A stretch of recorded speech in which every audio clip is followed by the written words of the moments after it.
Ayan, nandito kami sa Mauban, Quezon. Papunta kami dun sa falls. Ayan, no? Ganda ng falls dito. Tabi-tabi po. Nakikidam po. Tabi-tabi po. Ayan, sabi nila kapag daw bago ka sa lugar, tapos maraming puno-puno, kailangan maghingi ka ng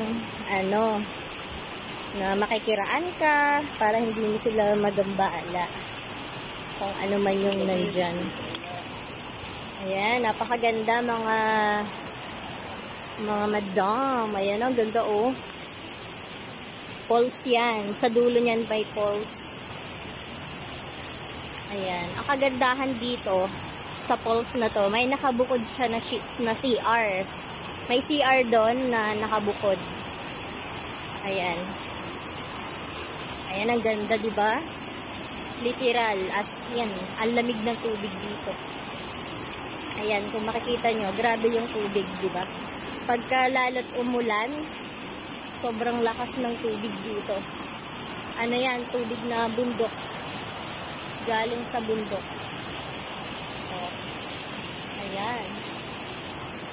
Ang ganda ng daan niya kasi hindi ka mahihirapan. Meron ditong hagdan na mula doon sa mismong main road papunta dito. Ano yan, meron na siyang hagdan.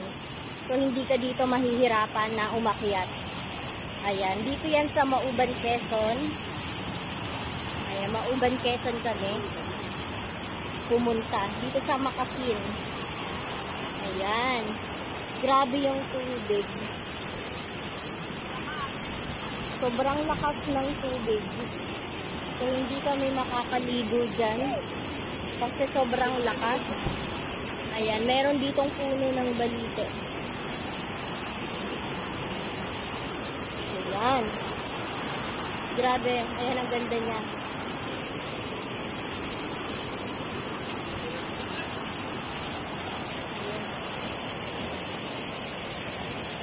Ayan, ang ganda oh.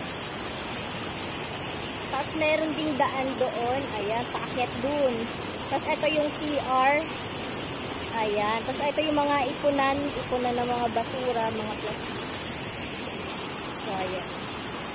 Ganyan siya kaganda. As in. Dati hindi yan ganyan. Pero ngayon, sobrang lakas ng tubig. So, ayan. Ayan, merong mga pumunta. Ayan.